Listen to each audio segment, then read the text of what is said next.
میرے یوں بے ساختہ دوپٹہ اتارنے پر وہ بے حد پریشان ہوئی۔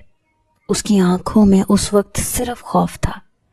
کہنے لگی خدا کے لیے میرے ساتھ ایسا کچھ مت کرنا۔ میں نے کہا کیوں نہ کروں؟ تم نے مجھے بدنام کیا، کیا بگاڑا تھا میں نے تمہارا؟ میرا قصور کیا تھا؟ یہی نا کہ میں نے تمہیں ایک غلط کام سے بچایا تھا۔ تم نے اپنے باپ کے سامنے میری عزت 2 کوڑی کی کر کے رکھ دی۔ اس کی آنکھوں سے ٹپ ٹپ آنسو بہے جا رہے تھے۔ کہنے لگی تم نہیں سمجھ سکتے، تمہیں کسی سے محبت جو نہیں ہوئی۔ آسان نہیں ہوتا اپنے محبوب کو چھوڑ کر کسی اور کے ساتھ شادی کرنا، لیکن تم نہیں سمجھ سکتے۔ میں نے کہا اچھا، تم اس کی خاطر کسی کو بھی بدنام کر سکتی ہو؟ تم نے میری عزت کی دھجیاں اڑا کے رکھ دی، مجھے بدنام کر کے رکھ دیا، میری نمک حلالی پر بدکاری کا دھبا لگا دیا۔ وہ کہنے لگی کہ اگر تم یہ سمجھتے ہو کہ میرے ساتھ کوئی بھی گناہ کر کے تمہاری جان خلاصی ہو جائے گی اور میں چپ چاپ برداشت کر کے خاموش ہو جاؤں گی تو یہ تمہاری غلط فہمی ہے۔ میں تمہیں چھوڑوں گی نہیں، جیسے ہی یہاں سے آزاد ہوں گی میں تمہیں جیل میں دوبارہ سے بند کروا دوں گی اور اس بار سیدھا پھانسی کے تختے تک پہنچا دوں گی۔ مجھے کمزور لڑکی سمجھنے کی کوشش مت کرنا۔ وہ اپنی غلطی کو تسلیم کرنے کے بجائے آج بھی میرے سامنے ڈھیٹ بن کر اپنی غلطی کو غلطی سمجھ ہی نہیں رہی تھی۔ اس کی باتیں میرے اندر اشتعال برپا کر چکی تھیں۔ میں غصے میں تھا۔ اس سے پہلے کہ میں اس کے ساتھ کچھ غلط کرتا، اس نے اپنی آنکھیں بند کر لی۔ میرا ہاتھ اس کے کندھے پر تھا۔ میرا ارادہ اسے بے حجاب کرنے کا تھا۔ میں وہ سب کچھ کرنا چاہتا تھا جو اس نے میرے ساتھ کیا تھا۔ وہ اپنی آنکھیں میچے آنسو بہائے جا رہی تھی، لیکن چپ تھی۔ پتہ نہیں کیوں میرے ہاتھ کپ کپ آنے لگے۔ میں چاہتا تھا کہ اس سے بدلہ لوں، لیکن میری آنکھوں کے سامنے اپنی بہنوں کے چہرے آنے لگے۔ میں جس کام کو بہت آسان سمجھ رہا تھا، مشکل ترین تھا۔ اس بات کا احساس مجھے اب ہو رہا تھا۔ میں نے فوراً سے اپنا ہاتھ پیچھے کر لیا۔ اپنی والدہ کی باتیں میرے کانوں میں گونجنے لگی کہ اگر تم کسی کی بہن پر غلط نظر ڈالو گے تو کل کو وہی نظر پلٹ کر تمہاری بہن کی طرف اٹھے گی۔ جو غلط کام تم کسی غیر لڑکی کے ساتھ کرو گے ویسا ہی تمہاری بہن کے ساتھ کوئی اور کرے گا۔ میں نے اپنی آنکھیں بند کی، لمبے لمبے سانس لینے لگا۔ مالک کی باتیں یاد آنے لگی کہ میں تمہیں اپنا بیٹا سمجھتا ہوں، تم پر بہت بھروسہ کرتا ہوں، جبھی تو اپنی بیٹی کو بلا تکلف تمہارے ساتھ بھیج دیتا ہوں۔ میں غلط فہمی کا شکار تھا، لیکن مالک کے اعتماد کو توڑ نہیں سکتا تھا۔ البتہ اس لڑکی کے غرور کو ضرور توڑنا چاہتا تھا، اس لیے میں کھڑا ہو گیا۔ اس نے اپنی آنکھیں کھول کر مجھے دیکھا، تب تک میں کمرے سے باہر جا چکا تھا، دروازہ بھی بند کر چکا تھا۔ اسی فلیٹ کے دوسرے کمرے میں جا کر بیڈ پر لیٹ گیا۔ میں سوچنے لگا کہ ایسا کیا کروں کہ اس لڑکی کا دماغ جو اس وقت 7ویں آسمان پر ہے اسے نیچے لا سکوں۔ دوسری طرف مجھے یہ بھی پریشانی تھی کہ مالک کہیں بیٹی کے گم ہونے کی وجہ سے بیمار نہ ہو جائیں یا مالک کو کچھ ہو نہ جائے۔ ہم غریب لوگ بھی بڑے عجیب ہوتے ہیں، اپنے محسن کے ساتھ برا نہیں کر سکتے۔ حالانکہ مالک نے مجھے بہت مارا تھا، میری بات کا اعتبار نہیں کیا تھا، مجھے پولیس کے حوالے کر دیا تھا، لیکن ابھی بھی میں ان کے ساتھ کچھ بھی ایسا نہیں کرنا چاہتا تھا۔ پوری رات میری انہی سوچوں میں گزری۔ صبح ہوتے ہی میں اس لڑکی کے کمرے میں جا کر اسے جگا دیا، جو بندھے ہوئے ہاتھوں اور پیروں سے بڑی مشکل سے سو رہی تھی۔ جیسے اس نے مجھے دیکھا وہ اٹھ کر بیٹھ گئی۔ میں نے اس کے ہاتھوں کو کھولا، پھر اس کے پیروں کو بھی کھول دیا، اس کا ہاتھ پکڑا اور اسے اپنے ساتھ کچن میں لے آیا۔ میں نے کہا چلو میرے لیے ناشتہ بناؤ۔ یہ سن کر وہ مجھے حیرت سے دیکھنے لگی، کہنے لگی میں تمہارے لیے ناشتہ بناؤں گی؟ میں نے آج تک کبھی اپنے باپ کو چائے نہیں بنا کے دی، اور تم 2 ٹکے کے ملازم۔ اس کی بات ابھی یہیں تک پہنچی تھی کہ میں نے اس کا بازو پکڑ کر دبانا شروع کر دیا۔ وہ کہنے لگی چھوڑو میرا بازو۔ میں نے کہا 2 ٹکے کا ملازم کسے کہا تم نے؟ میں نے غصے سے اس سے پوچھا تھا، اور بڑے غصے سے اسے دیکھا تھا۔ شاید وہ کچھ ڈر گئی، اسی لیے چپ ہو گئی۔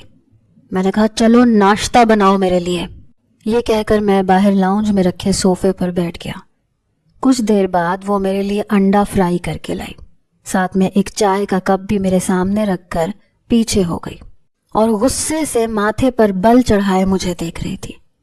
میں نے کہا بہت سر چڑھا رکھا ہے تمہیں مالک نے، لیکن کوئی بات نہیں، اب میں تمہیں بتاؤں گا کہ لڑکیوں کو زندگی کیسے گزارنی چاہیے۔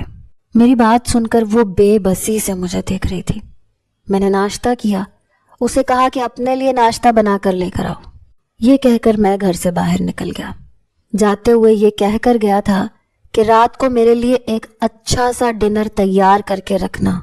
میں نے مین دروازہ لاک کیا، تالا لگایا اور اپنے بنگلے میں چلا گیا۔ جن بدماشوں کے ساتھ میں کام کرتا تھا، چوری ڈاکے زیادہ تر وہی ڈالتے تھے۔ موبائل کی چوری کرنا، لوگوں کے گھر ڈاکے ڈالنا۔ بے شک وہ آدمی میرا محسن تھا، لیکن مجھے ایسے گناہ اور غلط کاموں کی عادت نہیں تھی۔ کبھی مجھے اس کے ساتھ مال میں جانا پڑتا، وہاں پر سارا کیش چوری کرنا پڑتا۔ نہ تو میں مجرم تھا، نہ ہی ایسی زندگی جی سکتا تھا۔ اس نے اس شرط پر مجھے جیل سے نکلوایا تھا کہ میں اس کے برے کاموں میں اس کا ساتھ دوں گا۔ جب تک کہ میں اسے کروڑوں کا فائدہ نہ پہنچا دوں، مجھے اس کا ساتھ دینا پڑے گا۔ جس بنگلے میں میں رہتا تھا وہ بھی اسی کا دیا ہوا تھا۔ اس بار جب میں اس کے پاس گیا تو میں نے اس سے پوچھا کہ آخر وہ یہ کام کیوں کرتا ہے، لیکن جو کچھ اس نے بتایا میں سن کر حیران رہ گیا۔ وہ بہت ہی پڑھا لکھا شخص تھا۔ کہنے لگا میں نے پہلے نوکری کے لیے بہت چکر لگائے، لیکن یہاں پر جائز طریقے سے کچھ نہیں ملتا۔ میں نے ٹیکسی چلائی، میری ٹیکسی میں لڑکوں نے بدکاری شروع کر دی اور اس کام کے لیے مجھے پیسے بہت زیادہ دیتے تھے۔ وہ کہنے لگا کہ ایک بار وہ ایک بہت کم عمر لڑکی کو لے کر آئے۔ 2-4 لڑکے تھے۔ میری ٹیکسی سنسان سی جگہ پر کھڑی کر کے ایک کے بعد ایک شخص ٹیکسی میں جاتا اور اس معصوم کی عزت کو تار تار کرتا۔ وہ شخص کہنے لگا کہ اس بچی کے چیخنے کی آوازیں سنائی دے رہی تھیں، لیکن میں کچھ نہیں کر سکتا تھا۔ اس رات کے مجھے 25,000 روپے ملے تھے۔ کہنے لگا وہ لڑکی مر گئی، وہ بہت اچھی تھی، پتہ نہیں وہ اسے کہاں سے لائے تھے، شاید اغوا کیا تھا۔ کہنے لگا کہ اسے اس کے موبائل کی آواز آنے لگی۔ وہ چاروں نوجوان ادھر ادھر بھاگ گئے، لیکن میں اپنی ٹیکسی چھوڑ کر کہیں نہیں جا سکتا تھا۔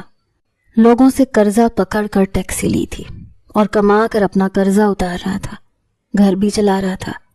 کہنے لگا میں شدید بری طرح سے پھنس گیا۔ میری ٹیکسی اسی جگہ کے پاس کھڑی ہوئی تھی۔ پولیس کو وہاں سے لڑکی کی لاش بھی برآمد ہو گئی، جو کہ بے حجابی کے عالم میں تھی۔ پولیس نے مجھے پکڑ لیا۔ میں نے پولیس سے بات کی کہ میں نے اس کے ساتھ کچھ بھی غلط نہیں کیا، جن لڑکوں نے کیا ہے وہ تو بھاگ گئے ہیں، لیکن میری بات کا اعتبار کون کرتا؟ میں اس لڑکی کا قاتل بن چکا تھا، حالانکہ میں نے کچھ بھی نہیں کیا تھا۔ کسی نے میری بات نہیں سنی کیونکہ میں غریب تھا، میرے پاس اپنا کیس لڑنے کے پیسے تک نہ تھے۔ میری بیوی نے ٹیکسی بیچ کر سارے پیسے وکیل کو دیے، جس سے یہ ہوا کہ میری سزا کچھ کم ہو گئی، جس سے مجھے جیل سے خلاصی مل گئی۔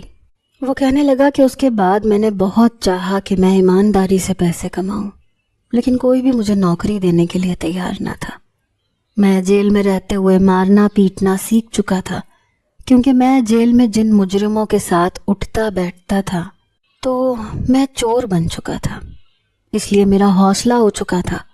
میں نے سوچا جب ایمانداری سے مجھے کچھ بھی نہیں مل رہا تو پھر مجھے بدماشی سے ہی لے لینا چاہیے۔ وہ کہنے لگا کہ میں نے چھینا چوری شروع کر دی، چھوٹی چوریاں کرنے کے بعد بڑی ڈکیتیاں مارنے لگا۔ آج میرے پاس جو کچھ بھی ہے وہ حرام کی کمائی سے ہے، حلال سے یہاں کچھ نہیں ملتا سوائے جوتوں کے یا پھر الزامات کے۔ جب ہمیں ایمانداری سے یہاں کچھ نہیں ملے گا تو چھیننا تو پڑے گا نا۔ میں نے کہا کہ جن سے تم چھینتے ہو ان کی بد دعائیں بھی تو لیتے ہو۔ میں تمہارے ساتھ صرف اس لیے کام کر رہا ہوں کیونکہ تم نے مجھے جیل سے آزاد کروایا تھا، میں بھی مجرم نہیں تھا، لیکن میں تمہاری طرح کی زندگی نہیں جینا چاہتا۔ میری بات سن کر وہ کہنے لگا، تمہیں تمہارے مالک نے تمہاری ایمانداری پر کیا دیا؟ تھپڑ، لاتے، گھونسے اور پھر جیل۔ وہ کہنے لگا کہ اگر تم چاہو تو اپنی راہیں الگ کر سکتے ہو، میں نے تم پر سے پابندیاں ہٹا دی ہیں۔ میں نے کہا جب تم چاہو تو تم بھی ایمانداری سے کام کر سکتے ہو، ہم مل کر ایک بہت بڑا اسٹور کھولیں گے، پیسہ تمہارے پاس موجود ہے، اس اسٹور کو میں چلاؤں گا، ابھی تک جو ہم نے کر لیا اس پیسے سے کما کر وہ ہم غریبوں کو دے کر اپنے گناہوں کی معافی مانگ لیں گے، اگر ہم کوشش کریں گے تو انشاءاللہ کامیاب بھی ہو جائیں گے۔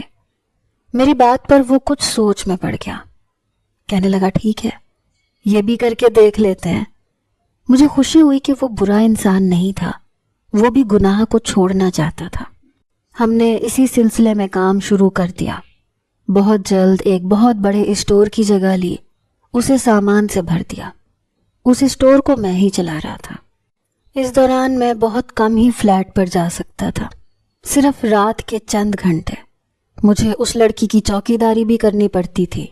15 دن گزر گئے تھے، جب بھی میں اس کے پاس جاتا کہتی تم نے مجھے کیوں قید کر رکھا ہے، مجھے یہاں سے آزادی چاہیے، مجھے چھوڑ کیوں نہیں دیتے؟ آج بھی اس نے کچھ نہیں پکایا تھا۔ میں نے کہا مجھے بھوک لگ رہی ہے، جلدی سے کچھ کھانے کے لیے لے کر آؤ، میں تمہاری بحث سننے کے لیے یہاں نہیں بیٹھا ہوں۔ وہ کہنے لگی میں تمہاری ملازمہ نہیں ہوں جو میں تمہارے کام کروں۔ میں نے کہا اگر تم میری بات نہیں مانو گی تو پھر میں تمہاری بات کیوں مانوں گا؟ اگر تم یہ چاہتی ہو کہ میں تمہیں یہاں سے آزادی دے دوں تو تم اپنے باپ کے سامنے اپنی غلطی کا اعتراف کر لو، اپنے باپ کے سامنے جا کر یہ کہو کہ تم نے مجھ پر جھوٹا الزام لگایا تھا۔ میری بات سن کر وہ چپ سی ہو گئی، کہنے لگی ٹھیک ہے، تم کیا سمجھتے ہو 15 دن تم نے مجھے قید رکھا، کیا میرا باپ میری اس بات کا اعتبار کرے گا؟ کہنے لگی اگر تم مجھے یہاں سے آزاد کرنے کے پیسے چاہتے ہو تو وہ میں تمہیں دے سکتی ہوں۔ میں نے کہا مجھے اپنی کھوئی ہوئی عزت چاہیے، وہ لوٹا سکتی ہو؟ اگر لوٹا سکتی ہو تو میں تمہیں چھوڑ دوں گا۔ جس جگہ میں اسے لے کر آیا تھا وہ ایک پہاڑی سا علاقہ تھا، وہ فلیٹ بھی اسی پہاڑی پر ہی بنا ہوا تھا، راستے بڑے اونچے نیچے سے تھے۔ انہی دنوں میری دونوں بہنوں کے بہت اچھے رشتے آنے لگے، میں نے ان دونوں کے رشتے طے کر دیے، میرے اسٹور کا کام بھی عروج پر تھا اور اپنی بہنوں کی شادی بھی میں نے 1 مہینے کے اندر اندر کر دی۔ مجھ پر اب کوئی بھی ذمہ داری نہیں تھی۔ اس 1 مہینے میں یہ ہوا کہ دعا گھر کے کافی کام کرنا سیکھ چکی تھی اور اب میرے دل میں اس کے لیے ایسی کوئی نفرت بھی باقی نہیں رہی تھی، اس لیے سوچ رہا تھا کہ اس کو اس کے باپ کے گھر چھوڑ آؤں، کہہ دوں کہ یہ میرے پاس باحفاظت تھی۔ لیکن میں نہیں جانتا تھا کہ جب میں گھر جاؤں گا تو مجھے یہ سب کچھ دیکھنے کو ملے گا۔ جیسے ہی میں اپنے فلیٹ کے قریب گیا تو کچھ جلنے کی بو آ رہی تھی۔ میرے ہوش اس وقت اڑے جب فلیٹ میں مجھے آگ لگی ہوئی نظر آئی۔ میں بھاگتا ہوا فلیٹ کے اندر گیا، لیکن جب میں پہنچا تو کافی دیر ہو چکی تھی۔ دعا کا چہرہ اور بازو جل چکے تھے، وہ چلائے جا رہی تھی۔ یہ دیکھ کر میرے ہوش اڑ گئے۔ میں فوراً سے اسے ہسپتال لے گیا۔ اس کے چہرے پر پٹیاں بندھی ہوئی تھیں اور ہاتھوں پر بھی۔ اس کے ساتھ ہونے والی تکلیف مجھے اپنے اندر پشیمانی سی محسوس کروانے لگی۔ کچن میں کام کرتے ہوئے اس کے دوپٹے کو آگ لگی اور پھیلتے پھیلتے دعا کے چہرے اور بازو کو جلا گئی۔ وہ روئے جا رہی تھی، چلائے جا رہی تھی، کہنے لگی فرحان مجھ سے یہ تکلیف اور جلن برداشت نہیں ہوتی، ایسا کرو مجھے زہر کا ٹیکا لگا دو، میری اس تکلیف سے موت بہتر ہے۔ میں اسے تسلی دیتا رہتا کہ تم بالکل ٹھیک ہو جاؤ گی۔ 20 دن بعد اس کے چہرے اور ہاتھوں کی پٹیاں کھل چکی تھیں اور اسے دیکھ کر میں نے اپنی آنکھیں بند کی تھیں۔ اس کا چہرہ بہت زیادہ خراب ہو چکا تھا، اتنا کہ اسے کوئی بھی دیکھ نہیں سکتا تھا، لیکن اب جلن کی شدت کافی حد تک ختم ہو چکی تھی۔ میں اسے گھر لے آیا، اسے کمرے میں لا کر بٹھا دیا۔ میں اس گھر سے سارے شیشے پہلے ہی نکال کر پھینک چکا تھا۔ میں نہیں چاہتا تھا کہ وہ اپنا چہرہ دیکھے اور روئے۔ اس دوران میں ہر وقت دعا کے پاس رہنے لگا، اس کا بہت زیادہ خیال رکھتا، اس کے چہرے پر، اس کے بازوؤں پر دوا بھی خود لگاتا۔ دعا اس دوران بہت تکلیف میں ہوتی تھی، کبھی کبھی تو میرا ہاتھ پکڑ کر بری طرح سے دبوچ دیتی۔ جلن کی شدت سہنا اس کے لیے مشکل تھا، کبھی کبھی بری طرح سے رونے لگتی۔ میں اسے تسلی دیتا کہ بس چند دن کی تکلیف ہے، ہٹ جائے گی۔ کہنے لگی قصور تو میرا ہی تھا، میں تمہارے لیے جلا ہوا کھانا پکانا چاہتی تھی، میں یہ نہیں جانتی تھی کہ میں خود ہی جل جاؤں گی۔ کہنے لگی میں نے تمہارے ساتھ اچھا نہیں کیا، تمہیں برا بھلا کہتی رہی، تم پر الزام لگاتی رہی، حالانکہ تم نے ہمیشہ میری عزت ہی رکھنی چاہی تھی، ہو سکے تو مجھے معاف کر دو۔ میں نے کہا میرے دل میں تمہارے لیے کوئی بھی غصہ اور ناراضگی نہیں ہے۔ آہستہ آہستہ اس کے سارے زخم بھر چکے تھے، لیکن چہرہ بدنما ہو چکا تھا۔ مجھ سے کہنے لگی کہ تم نے سارے گھر کے شیشے کیوں پھینک دیے ہیں؟ میں خود کو دیکھنا چاہتی ہوں۔ میں نے کہا کہ دیکھو ابھی تم ایسا کچھ مت کرو۔ میں جانتا تھا کہ اگر وہ خود کو دیکھے گی تو وہ روئے گی، کیونکہ اس کا چہرہ بہت بدنما ہو چکا تھا، جو نہ ہی سرجری سے ٹھیک ہو سکتا تھا۔ دوائیوں سے بھی یہ زخم صرف مدھم ہوئے تھے۔ میں جانتی ہوں تم نے پورے گھر کے شیشے کیوں ہٹائے ہیں، کیونکہ اب میں خوبصورت نہیں ہوں۔ میں نے کہا تم مجھے ابھی بھی ویسی ہی خوبصورت لگتی ہو۔ وہ کچھ دیر بعد مجھے دیکھنے لگی، کہنے لگی کیا مطلب؟ میں نے کہا اگر تم نے خود کو دیکھنا ہے تو میری آنکھوں میں دیکھ لو، تمہیں معلوم ہو جائے گا کہ تم کتنی خوبصورت ہو۔ میرے لیے تم ابھی بھی وہی دعا ہو۔ یہ باتیں سن کر وہ نظر بدل گئی، کہنے لگی میں جانتی ہوں تم یہ سب کیوں کہہ رہے ہو، کیونکہ تم ایک اچھے انسان ہو، اس لیے تم یہ سمجھ رہے ہو کہ جو کچھ بھی ہوا وہ تمہاری وجہ سے ہوا ہے، لیکن ایسا نہیں ہے، یہ میری اپنی بے احتیاطی تھی، تم خود پر الزام مت لو۔ میں نے کہا دعا کیا تم مجھ سے شادی کرو گی؟ کہنے لگی تم مجھ پر احسان کرنا چاہتے ہو، تم جانتے ہو میری بے بسی اب مجھے کسی کا بھی نہیں ہونے دے گی، یہاں تک کہ ارمان کا بھی نہیں۔ میں نے کہا وہ اچھا لڑکا نہیں تھا، وہ تمہیں دھوکہ دے رہا تھا، تمہارے ساتھ وقت گزاری کر کے وہ تمہیں کسی کوٹھے پر چھوڑا تھا۔ میری بات سن کر وہ چپ سی ہو گئی۔ میں نے کہا ماں باپ کبھی بھی اپنی بیٹی کے لیے برا نہیں سوچتے، تم نے بس ایک لڑکے کی 4 دن کی میٹھی باتیں سن کر بہت جلد فیصلہ کیا۔ وہ کہنے لگی ہاں مجھے احساس ہو رہا ہے، میں نے جو کچھ بھی کیا تھا غلط کیا تھا۔ میں نے کہا میں تمہیں بہت خوش رکھوں گا، مجھ سے نکاح کر لو۔ کہنے لگی نہیں، میں تمہیں کسی بھی آزمائش میں نہیں ڈالنا چاہتی۔ میں نے کہا یہ آزمائش نہیں ہے، میں تمہیں دل سے اپنانا چاہتا ہوں۔ کہنے لگی کیوں؟ میں نے نظر چرائی تھی۔ میں نے کہا محبت ہو گئی ہے تم سے۔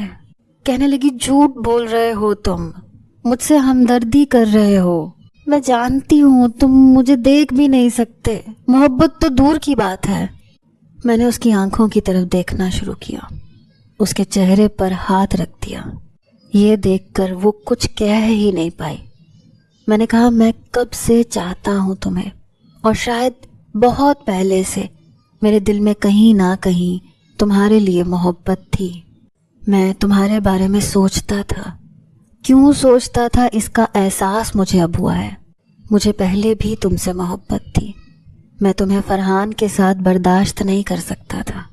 تمہیں کیا لگتا ہے میں بس تمہاری حفاظت یوں ہی کر رہا تھا؟ اگر مجھے تم سے بدلہ لینا ہوتا تو ابھی تک لے چکا ہوتا، لیکن میری ماں نے میری ایسی تربیت نہیں کی تھی، اور پھر محبت کرنے والوں کا پتہ بھی اس وقت چلتا ہے جب انسان برے وقت میں ہوتا ہے۔ وہ کہنے لگی ٹھیک ہے، اگر تمہیں آزمائش میں رہنے کا اتنا ہی شوق ہے تو کر لوں گی میں تم سے نکاح۔ میں نے اس سے نکاح کر لیا تھا۔ اس کے پاس آیا تو وہ بالکل خاموش تھی، اپنے چہرے کو دونوں ہاتھوں میں چھپا رہی تھی۔ میں نے اس کا ہاتھ پکڑا اور لبوں پر لگا لیا۔ 1 ماہ کے بعد میں اس کو اس کے گھر لے کر آیا۔ مالک پریشان تھا، مالکن بھی روئے جا رہی تھی۔ میں نے خود پر سے الزام صاف نہیں کیا تھا، بس یہ کہا تھا کہ آپ کی بیٹی کا مجرم میں تھا، اس لیے اسے اغوا کر کے اس سے نکاح کر لیا۔ تاکہ وہ بدنامی سے بچ کر رہ سکے۔ یہ سن کر دعا مجھے دیکھنے لگی۔ مالک کہنے لگا کہ مجھے اب تم سے کوئی شکایت نہیں ہے، لیکن میں اپنی بیٹی کی سرجری کرواؤں گا۔ میں نے کہا آپ کی بیٹی میری ذمہ داری ہے، اس کی سرجری میں کرواؤں گا۔ میں نے اس کی سرجری کروائی۔ دعا کا چہرہ کافی حد تک صاف ہو گیا تھا، ابھی بھی چند داغ باقی تھے، لیکن میرے لیے وہ کچھ معنی نہیں رکھتے تھے۔ وہ میرے ساتھ رہتی تھی، بات کرتی تھی، کہتی تھی کہ تم ٹھیک کہہ رہے تھے، ایسی کوئی محبت نہیں ہوتی جو محبت نکاح کے بعد ہوتی ہے، وہی سچی محبت ہوتی ہے، اور اگر وہ سچی محبت کرتا تو وہ مجھے اپنا لیتا، آنسروں پر نہ رکھتا۔ وقت گزرنے لگا، میں اس بات کا شکر گزار تھا کہ دعا سمجھ گئی تھی۔ وہ میرے ساتھ میرے چھوٹے سے گھر میں گزارا کر رہی تھی، میں بھی اپنا اسٹور چلا رہا تھا۔ میری بہنیں اپنے گھروں میں خوش تھیں، کیوں نہیں ہوتی؟ میں نے دعا کو بہت خوش رکھا ہوا تھا۔